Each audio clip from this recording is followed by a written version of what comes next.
Que Dios nos bendiga, hermanos y hermanas. Vamos a ir a la palabra del Señor. Vamos a abrir en las Escrituras el segundo libro de Samuel, una historia de las más impresionantes de la Biblia, para que todos aprendamos y maduremos en nuestro carácter delante de Dios. Que todos aprendamos el valor de la verdadera humillación delante de Dios. Segundo libro de Samuel, capítulo 12. Vamos a leer los versos 13 al 23. Le ruego paciencia un poquito en la lectura, no solo porque son varios versículos, sino para que podamos captar la historia que se nos narra en este pasaje bíblico. En segundo libro de Samuel 12, 13 al 23, lo leo, así dice la Escritura.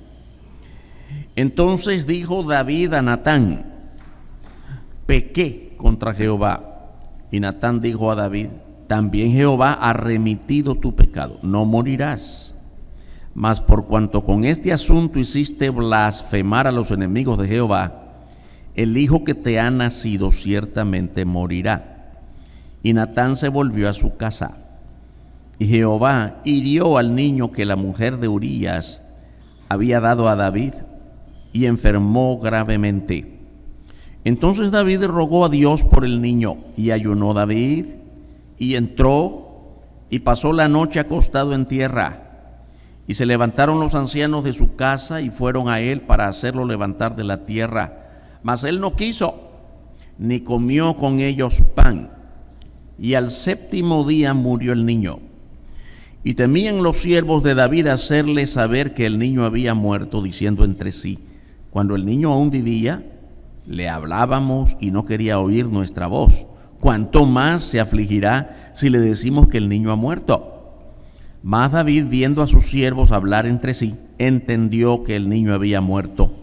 Por lo que dijo David a sus siervos: ¿ha muerto el niño? Y ellos le respondieron: ha muerto. Entonces David se levantó de la tierra y se lavó y se ungió y cambió sus ropas y entró a la casa de Jehová y adoró. Después vino a su casa y pidió, y le pusieron pan y comió. Y le dijeron sus siervos: ¿qué es esto que has hecho? Por el niño, viviendo aún, ayunabas y llorabas, y muerto él, te levantaste y comiste pan. Y él respondió: viviendo aún el niño, yo ayunaba y lloraba, diciendo: ¿quién sabe si Dios tendrá compasión de mí y vivirá el niño? Mas ahora que ha muerto, ¿para qué he de ayunar? ¿Podré yo hacerle volver? Yo voy a él, mas él no volverá a mí. Vamos a orar. Padre, gracias por esta historia de más interesante y de mucha aplicación a nuestra manera de vivir en estos tiempos. Gracias, Dios, por el gran testimonio de humillación de David, de lo cual podemos aprender muchísimo, y de los grandes resultados que tú das a un corazón verdaderamente humillado y quebrantado, reconociendo pecado y nuestra necesidad de ser perdonados. Gracias por cada hermano, cada hermana que ha podido venir, que nos gocemos o que sigamos gozándonos para recibir esta palabra y adiestrarnos a vivir, aplicarla en cada momento de nuestra vida diaria. Oramos para que tu nombre sea glorificado en todo, en el nombre del Señor Jesucristo. Amén. El tema de esta mañana, hermanos y hermanas: nunca es demasiado tarde para volver a empezar. Nunca es demasiado tarde para volver a empezar. Bueno, ya de hecho estamos diciendo que vamos a hablar de alguien que empezó de nuevo. No es fácil empezar de nuevo, porque empezar de nuevo siempre significa cerrar algo que está atrás. Cuando todo va bien, bueno, no estoy empezando de nuevo, estoy continuando, estoy para adelante, pero cuando algo pasa, un fracaso, algo, ay, hermanos, qué difícil es reconocer. No, es que yo tengo que seguir. No, ya deja eso, ya se acabó. cierra ese capítulo. Es que voy a empezar de nuevo. De eso se trata. Mire, cuando en la vida cristiana nosotros recibimos a Cristo, eso es un nuevo comienzo, una nueva vida. Ya no vivo yo, aquello entiérralo. Ahora vive Cristo en mí, el nuevo comienzo, la nueva criatura. Y así se cierran muchos capítulos en nuestra vida y siempre estamos abriendo otros nuevos capítulos. Aquí se trata de la historia de David. David ya era el rey de Israel. Y hay una historia que, por supuesto, miren, el capítulo 12 que estamos considerando, el capítulo 12 tiene dos partes de la historia. Leímos la segunda parte, que es a la que nos vamos a dedicar para considerarla, pero la primera parte le da origen a esta. Y la estoy dejando por fuera o que la doy por entendida. Quiero siempre reconocer, quisiera siempre creer que estoy hablando en este momento a una iglesia que conoce la palabra, que ha leído la palabra y que conoce la historia de David y Betsabé. Y no la vamos a leer porque entonces vamos a tomar demasiado tiempo. La primera parte de precisamente del capítulo 12, desde el verso 1 hasta el 12, se nos narra esta historia de el adulterio, sin entrar en detalles por tiempo. El adulterio que cometió David con una mujer ajena. Todo adulterio, por ser adulterio, es con una mujer ajena. Y tenía su esposo esta mujer, pero como era uno de los guerreros del pueblo de Israel, andaba en guerra este hombre, cumpliendo su deber como ciudadano, y David sabe que cometió un grave error delante de Dios, y entonces cómo hago para que la gente, y Betsabé sale embarazada, ¿no? ¿Cómo hago ahora para que esta mujer, que no es mi mujer, esté embarazada y no se vea mal? Entonces trajo a su marido, tráiganlo de la guerra, y estando aquí, pues, qué bueno, te recibo con honores, porque eres un gran guerrero y te voy a premiar, vete con tu esposa. Estoy recordando, yo sé que conocen esta historia, y el que no, le animo a que pase toda la tarde reconsiderándola en la Biblia, muy importante. Y si lo recibimos con honores y toda la gente se da cuenta que estuvo con su mujer, pues el niño que van a hacer es de él, ¿no? Quiso tapar la cosa. Pero ya Dios puso en el corazón de este hombre llamado Urías, que es el esposo de esta mujer, y dice: Señor, gracias por recibirme bien en tu palacio, pero yo no me siento bien irme con mi mujer porque mis hombres, mis guerreros están allá enfrentando la batalla. Algún enemigo estaban enfrentando, allí lo dice la palabra. ¿Quiénes? Y dice, y yo me siento mal estar aquí, bien recibido. No, yo me niego a estar con mi mujer. ¿Y ahora cómo hacemos para que se justifique el embarazo de su esposa? Entonces dice, no, yo te ruego que te vayas con... Mire, hizo todo lo que pudo hacer y el hombre se negó y se fue al... Entonces David lo que hizo fue hablar con el general del ejército y le dice: ponlo en el lugar más peligroso de la batalla. ¿Cuál era la intención? Que se muriera. Bueno, si ya se murió, como en efecto ocurrió, lo pusieron en el lugar más peligroso de la batalla, rápidamente cayó en lucha, en las guerras. Ahora esta mujer está libre, entonces él se justifica, ¿no? Porque David se juntó con una viuda. Entonces ya se justifica el embarazo de Betsabé. Es una historia más larga, estoy tratando de ser muy esquemático por razón de tiempo. Hay muchos detalles de por medio que estoy dejando por fuera, por rigo de nuevo, por tiempo. Esta es toda la primera parte del capítulo 12. Hermanos, y quisiera empezar ya la parte que nos corresponde del verso 13 diciendo: aprendamos, hermanos, no hay nada oculto a los ojos de Dios. No solo en los hechos, sino en sus intenciones. Siempre digo que cuando el Señor Jesús se enfrentó con los fariseos, el Señor les dice: recuerden que la ley dice, la ley de Moisés, la ley que Dios le dio a Moisés para el pueblo, no matarás. Y decían los fariseos, sí, bueno, qué bueno, miren. Hay 2 o 3 que me la deben y quiero matar, pero no los he tocado, así que cumplo la ley, ¿verdad? Yo quisiera que les caiga un rayo, ¿sí?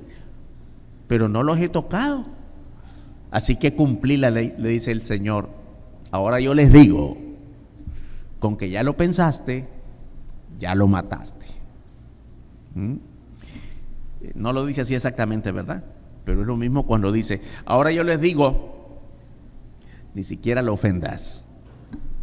Hermanos, no es solo la acción mala, es la intención.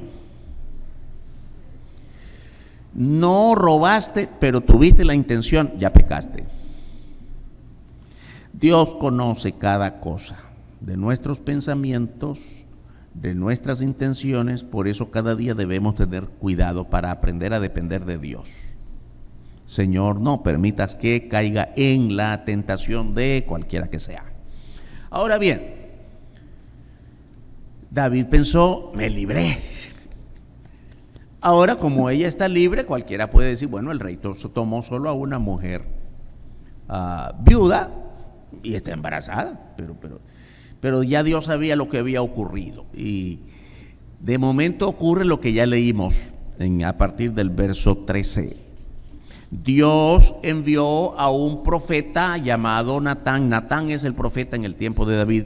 Natán es un hombre muy importante porque Dios lo usó para varios momentos importantes en la vida de David.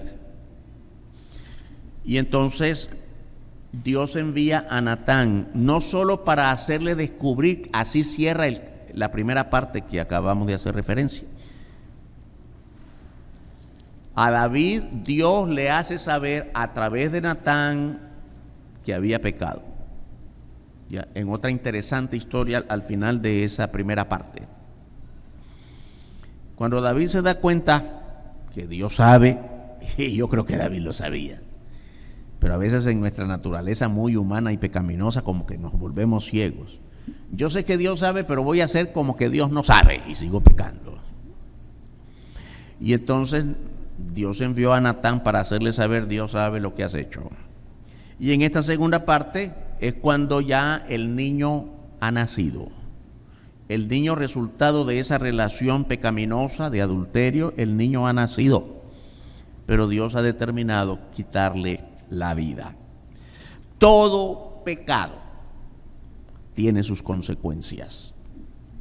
Y aquí vemos, hermanos, hermanas, un juicio de Dios que apunta, oiga bien, a donde más duele. A donde más duele. Dios pudo haber manifestado las consecuencias de ese pecado en el cuerpo de David, en la salud de David, en el poder de David. Era un rey, a lo mejor una revuelta social. No, pero no fue contra David directamente. Fue contra el niño recién nacido. Ay, porque eso sí duele, hermano. Ay, sí duele. ¿Verdad? Señor, mejor me hubieras quitado la vista, mejor me hubieras quebrado una pierna. Pero mi niño, que sí, así duele, hermano. Son las consecuencias que no medimos cuando estamos en cualquier forma de debilidad o de pecado. Versos 13 y 14. Entonces David dijo a Natán, pequé contra Jehová. Ay, hermanito, ¿por qué no lo reconociste antes? David, ¿por qué no lo reconociste antes? Lo reconoces ahora cuando ya el niño está muy enfermito. Y Natán dijo a David, también Jehová ha remitido tu pecado, no morirás. Mas por cuanto con este asunto hiciste blasfemar a los enemigos de Jehová, óigame, los enemigos de Jehová eran muchos, eran naciones enteras. Pusiste en ridículo a Dios a los ojos de los enemigos. El hijo que te ha nacido ciertamente morirá. Vamos a tratar de entender un poquito. Dice, Dios también ha remitido tu pecado. La palabra remitir en el diccionario es, Dios también ha perdonado, es perdonar, es alzar la pena, es eximir o liberar de una obligación. ¿Sabes qué, David? Dios te ha perdonado, pero ¿cómo es que me ha perdonado y le va a quitar la vida a mi hijo? Sí, porque vamos a entenderlo bien. Del hebreo avar, la palabra remitir.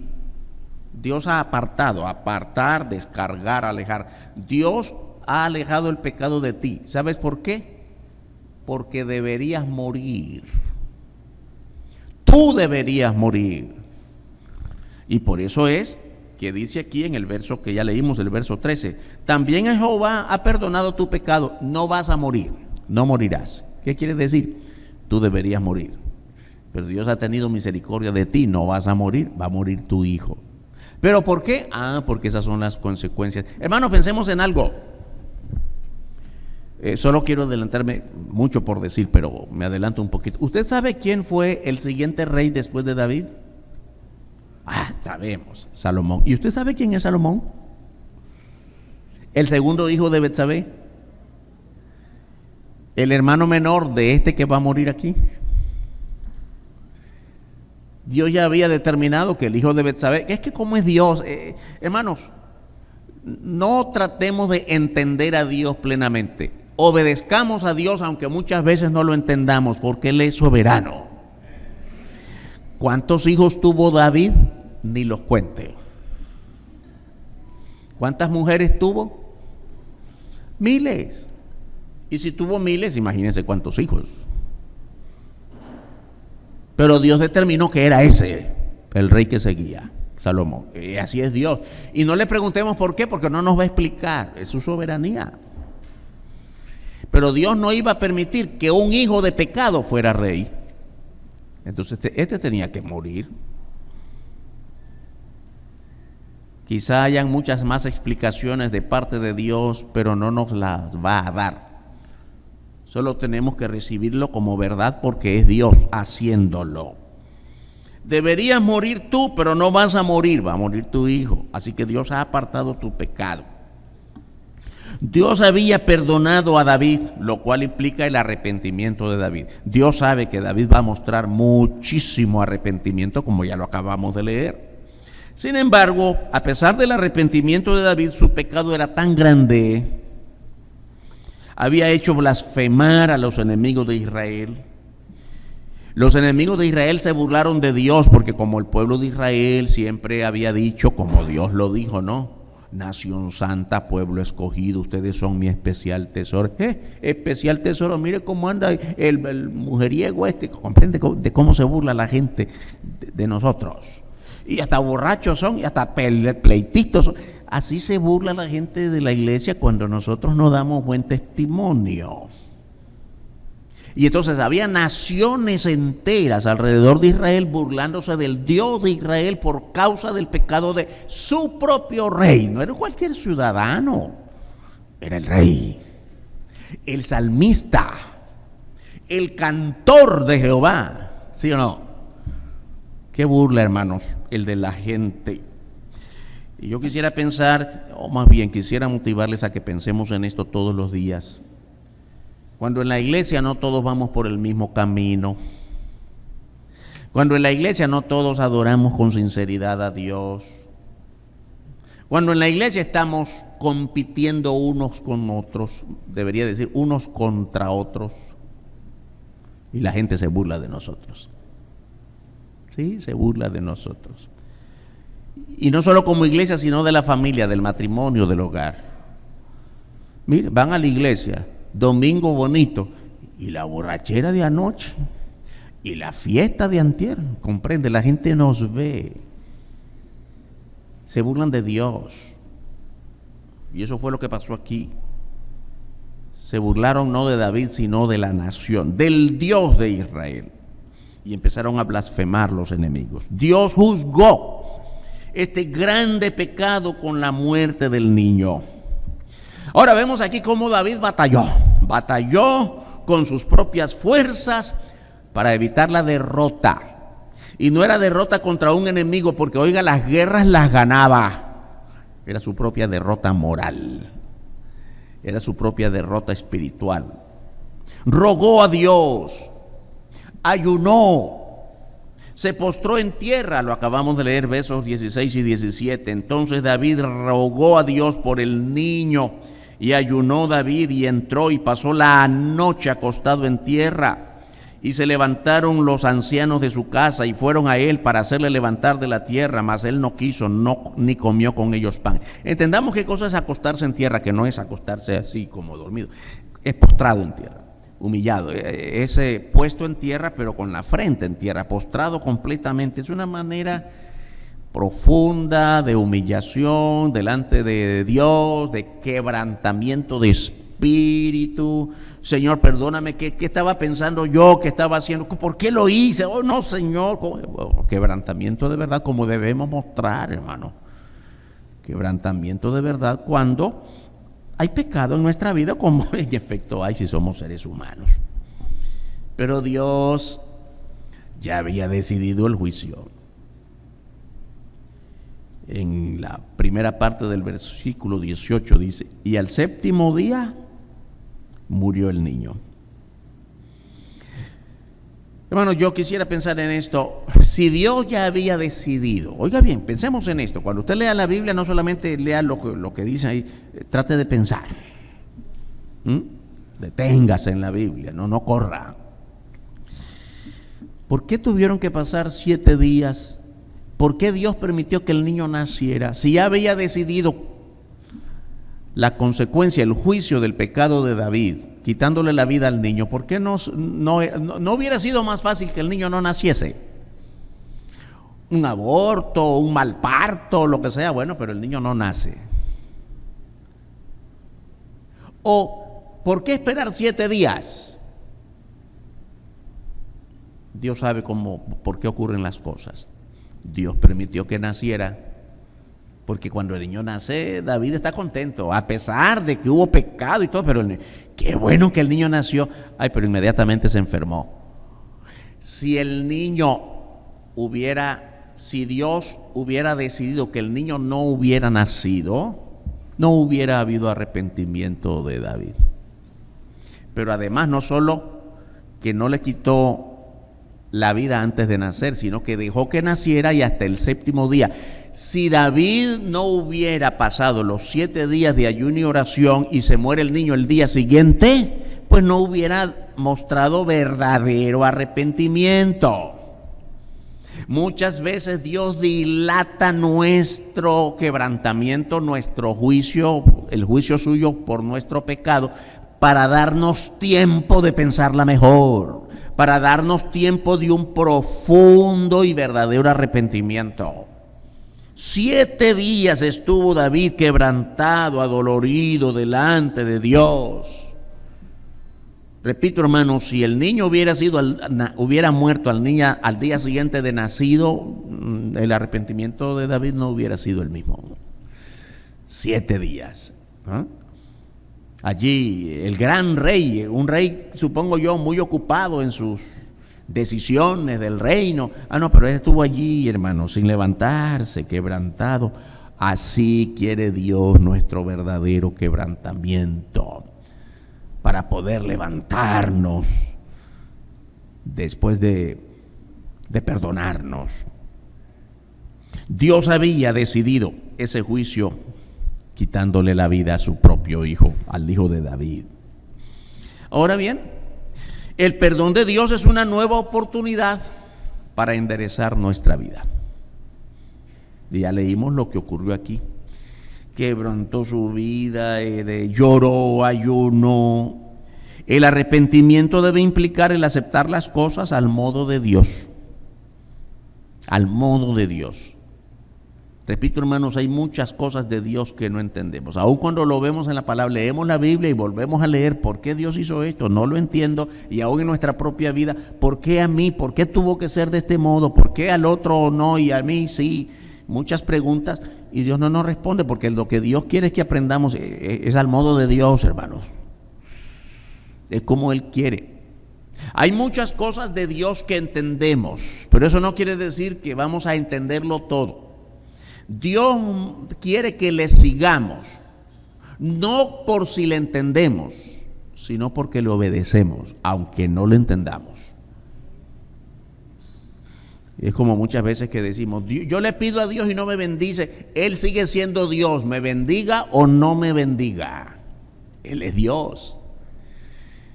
Es que muchas veces queremos y pedimos y exigimos a Dios que me bendiga como yo creo que tiene que ser. Dios sabe qué es lo mejor para nosotros, por eso Mientras bendice de un modo a aquel, bendice de otro modo al otro, porque Dios sabe de qué modo va a bendecirnos a cada uno. Y solo tenemos que recibir su voluntad con verdadero sentido de obediencia. En la segunda parte del versículo 18 y el 19, y temían los siervos de David hacerle saber que el niño había muerto, diciendo entre sí, cuando el niño aún estaba vivo le hablábamos y no quería oír nuestra voz. ¿Cuánto más se afligirá si le decimos que el niño ha muerto?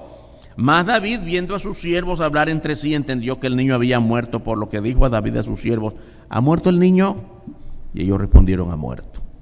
Óyame, la preocupación de los siervos de David ahí alrededor de él, que miraron allí su humillación. Este hombre no ha comido, este hombre no se ha bañado, este hombre no se ha levantado y hay cosas pendientes del reino, él se va a morir.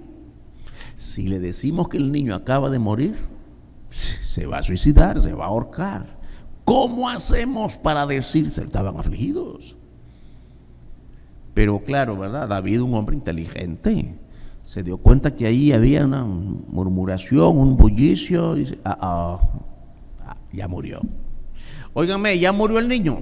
Sí, señor, acaba de morir. ¿Cuál fue su reacción? Ya había llorado suficiente, hermanos. Ya había quebrantado su corazón lo suficiente delante de Dios. Y entonces hay una firme decisión de empezar de nuevo. Me parece que este es el punto clave de la historia, empezar de nuevo. Hermanos, muchas veces, yo no sé cuántos hemos pasado un duelo, yo creo que todos, alguien, un ser querido se nos ha muerto. Y qué difícil es dejarlos ir. Qué difícil es el duelo, es un proceso largo. Para algunos más fácil que para otros, pero siempre decimos que el duelo es como una herida que no se cura, no cierra. Aprendemos a vivir con ella. Siempre decimos que como cuando alguien pierde algún miembro de su cuerpo, un brazo, una pierna en un accidente. Bueno, mira, se perdió el brazo, ya estás sin una pierna, ya la perdiste. Aprendes a vivir sin ella. No quiere decir que no vas a moverte. Aprendes a moverte sin ella, de la manera que sea. Pero eso ya no se repone, lo mismo en un duelo. Aprendemos a vivir con ese dolor. Bueno, David entiende eso. Y por eso responde de esta manera a sus siervos, versos 20 al 23. Entonces David se levantó de la tierra, estaba postrado en tierra delante de Jehová, y se lavó, y se ungió, y cambió sus ropas, y entró a la casa de Jehová, y adoró. Ay, hermanos, ¿sabe lo que significa adorar? Que ya no vino con lágrimas. Señor, que no se muere el niño, Señor. No, ya se murió. Señor, te adoro. Señor, ¿verdad que es incomprensible esto? Señor, reconozco que es tu voluntad. Señor, ya se acabó. Solo tú mereces honra y gloria en medio del dolor, en medio del duelo, en medio del tormento. Señor, estoy adolorido, pero glorifico tu nombre porque tú eres Dios. No es fácil, hermanos, pero es lo que tenemos que hacer, porque eso es reconocer que Dios está sobre todo. Y adoró. Después vino a su casa y pidió, y le pusieron pan y comió. Y le dijeron sus siervos, óigame, no se entiende, ellos no entienden, igual que nosotros no lo hubiéramos entendido. ¿Cómo podemos entender esto, mi señor? ¿Qué estás haciendo? Por el niño, cuando estaba vivo ayunabas, llorabas, y cuando él muere te levantas y comes.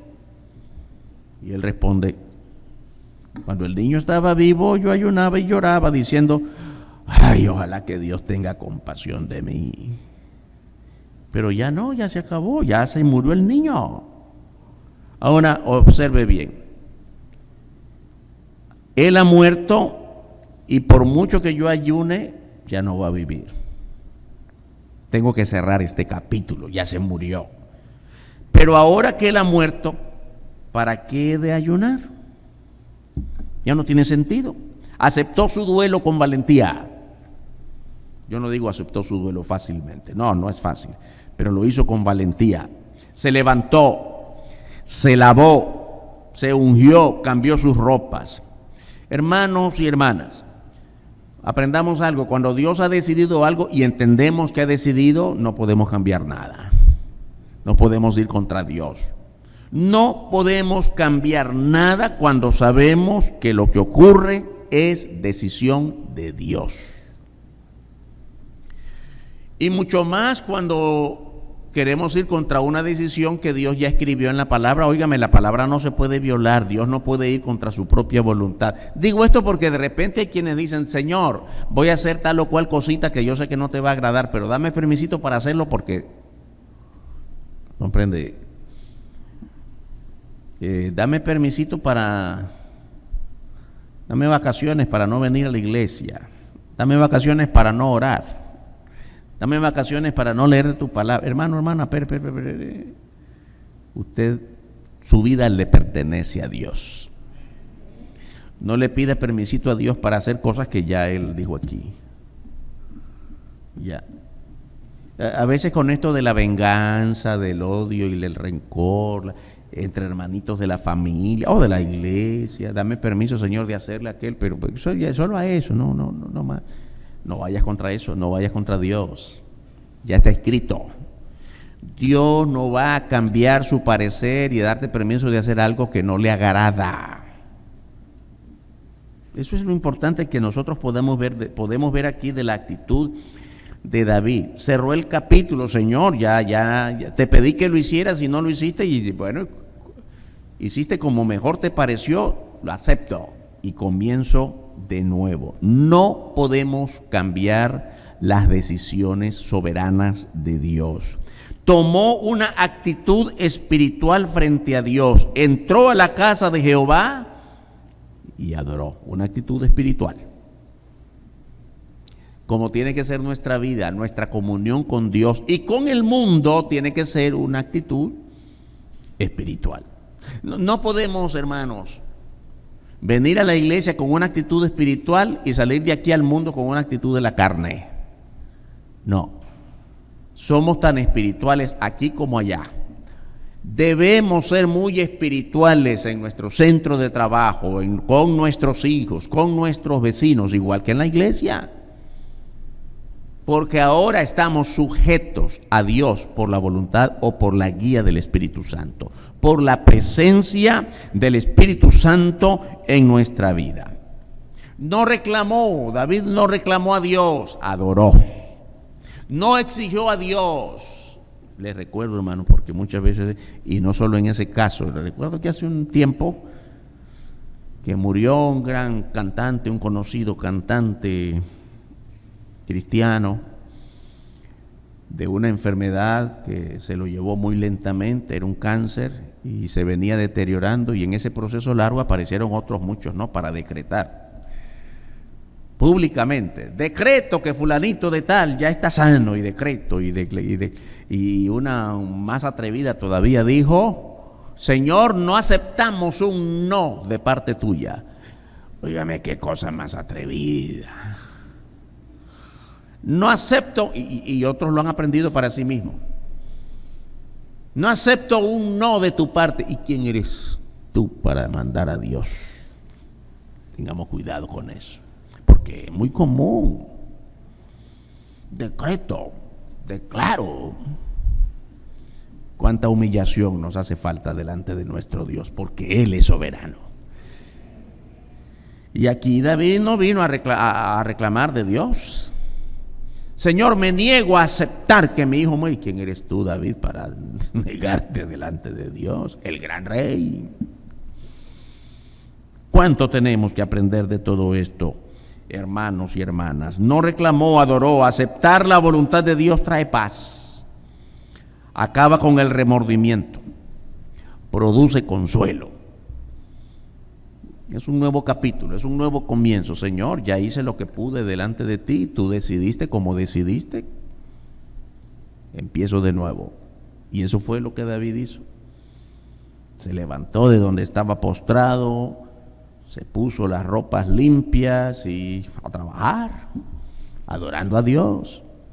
No quiere decir contento, no quiere decir contento, estaba pero herido por la muerte de su niño. pero no fue hacia atrás, no miró hacia atrás. Se empujó hacia adelante confiando más en el Señor. Se dispuso a tomar fuerzas para empezar de nuevo. Y pidió y le pusieron pan y comió. Hermanos, hermanas, aceptar tus fracasos no es una derrota. No, aceptar el fracaso es la oportunidad que Dios nos da para empezar de nuevo con optimismo. Porque es un fracaso. Sí, Señor, fallé. ¿Cómo voy a decir? Yo fallé. Cometí el adulterio y además de quién sabe cuántas otras cosas más. Adulterio no es solo adulterio. Adulterio es mentira. Adulterio es fraude. Incluye todo eso. Señor, reconozco mi propio pecado, pero no es una derrota, es un nuevo comienzo. Y tenía total convicción del control de Dios sobre todo lo que ocurre. Mire bien qué interesante la segunda parte del versículo 23. ¿Podré yo hacer volver al niño? Yo no tengo poder para resucitar. Quisiera, pero no puedo. Ninguno de nosotros tiene poder para resucitar a nadie. Yo voy a él. Óigame otra cosa interesante. Yo voy a él. ¿A dónde está el niño? Pero él ya no volverá a mí. Él está muerto. Ese niño que ya lo vi por una semana, solo lo vi una vez porque después me vine a postrar aquí delante de Dios. Él no va a volver a mí, no lo veré más, pero yo voy a volver a él. Yo voy a ir a él. ¿A dónde está el niño? Hermanos, todo bebé que muere está en el cielo. Hay gente que no cree esto. Cuando Dios exige que nosotros, demanda que nosotros nos humillemos en su presencia reconociéndole como Dios para ser salvos, es porque nosotros somos bien claros de nuestros pecados, pero el bebé no. Todo bebecito está en el cielo y por eso es que David... Ahora, lo importante aquí no es tanto dónde está el niño, porque no hay duda que está en el cielo, sino la convicción que tiene David de que irá al cielo porque Dios lo ha perdonado. Eso es lo más importante. David tiene plena convicción, plena seguridad de haber sido perdonado, de manera que sabe que verá a ese niño en el cielo. Digo aquí, lo más importante no es que el niño dónde está. El niño está ahí, con el Señor. Lo más importante es que David sabe que ha sido de verdad perdonado. Hermanos, acerca del perdón, ¿cuántas veces nosotros tenemos obstáculos para crecer en el Señor? Porque aun cuando la Biblia dice que si nos arrepentimos, el Señor nos perdona, nosotros mismos no nos hemos perdonado. Nos cuesta perdonar. Otras veces he dicho esto, pero es como alguien lo ha graficado, lo leí, un pastor que escribió una vez y dice: el problema del perdón para nosotros es que Dios no tiene ningún problema en perdonarnos cuando nos arrepentimos de verdad. El problema es que nosotros mismos no nos podemos perdonar. Y entonces es como cuando alguien dice: Señor, otra vez, ayer soñé con aquel pecado de hace 20 años, te he pedido perdón, Señor, perdóname otra vez porque me atormento, no puedo.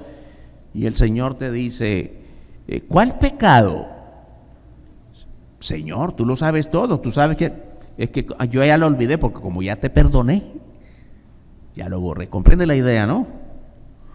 ¿Cuál pecado quieres que te perdone? Ay, Señor, ¿cómo no vas a saber aquello horrible que hice? Pero es que como ya te perdoné, ya lo olvidé. Tú no lo has olvidado. Tú no te has perdonado, pero yo ya te perdoné. Si tu arrepentimiento fue verdadero, no dudes que el Señor te perdonó. Mientras tú no te perdones a ti mismo como Dios ya te perdonó, no habrá paz en tu corazón, no habrá gozo, no habrá crecimiento. Aprendamos de una vez, de manera definitiva, hermanos, que cuando nuestro arrepentimiento es verdadero, por la gracia de Dios, Él nos perdona. Por la gracia de Dios. No merecemos su perdón, pero su misericordia es grande y nos perdona, y esa misericordia la recibimos por gracia. Él es un Dios perdonador.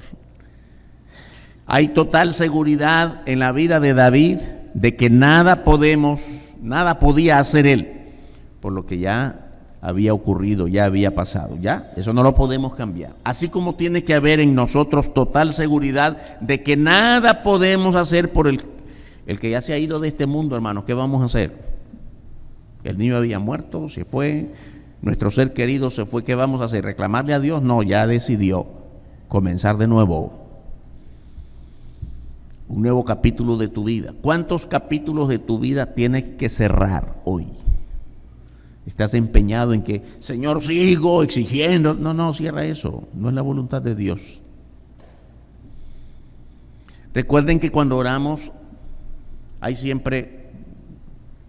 aprendemos que hay por lo menos 3 indicios de respuesta. Señor, dame esto, dame esto. Y el Señor te dice, no. O muchas veces te dice, sí. A veces cerramos esto, ¿verdad? Sí o no. Pero hay una tercera opción. Todavía no. Al tiempo de Dios. Y en la Biblia vemos muchos todavía no. Recuerda, por ejemplo, cuando Zacarías y Elizabeth pedían un hijo. ¿Cuántos años? La Biblia dice que eran ya muy ancianitos. Y Dios les dio.